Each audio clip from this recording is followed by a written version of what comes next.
Hello everyone, just একটা ছোট্ট update নিয়ে তোমাদের সাথে ডিসকাস করতে এলাম। আজ সকালে যে ভিডিওটা আমি পোস্ট করেছি সেখানে দুটো বইয়ের রিভিউ ছিল। তার মধ্যে একটা বই হচ্ছে বিবেক সিরিজের 3 নম্বর বই দ্য সাইলেন্স জোন, দীপ চক্রবাবুর লেখা। তো আমি সেখানে একটা কনফিউশনের কথা তোমাদের সবার সাথে শেয়ার করেছিলাম। একটা ডিএনএ সংক্রান্ত কনফিউশন ছিল, যেটা তোমরা ভিডিওটা দেখলেই জানতে পারবে।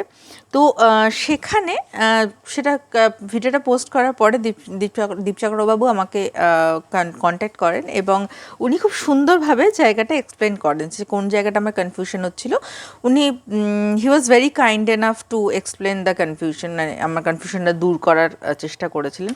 তো আমার মনে হয় সেটা তোমাদের সাথেও একটু শেয়ার করে নিই।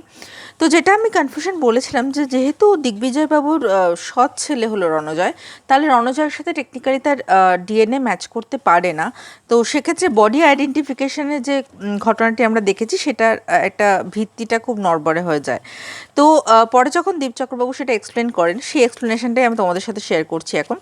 উনি তখন জানান যে অ্যাকচুয়ালি এইখানে যে কথাটা হয়েছিল যে রণজয়কে বিবেক, ইন্সপেক্টর বিবেক যে রিপোর্টটি প্রথমে দেখিয়েছিল সেটি অ্যাকচুয়ালি ফলস রিপোর্ট।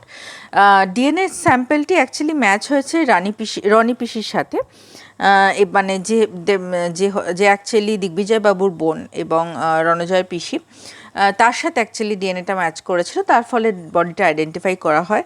এবং রণজয় কোথাও একটা সেই বাবার প্রতি যে জমার রাগটা ছিল, সেই রাগটা থেকে এই বক্তব্যটা রেখেছিল।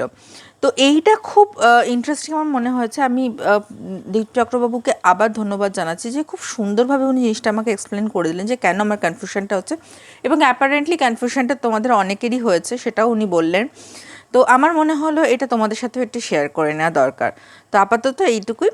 ভিডিওটা দেখে নিও, পুরো ভিডিওটা যদি দেখে না থাকো এতক্ষণে, তো ভিডিওটা প্লিজ দেখে নিও, তাহলে বুঝতে পারবে আমি কোন কনফিউশনের কথা বলছি। ভালো থেকো, সুস্থ থেকো, আর সায়নারা।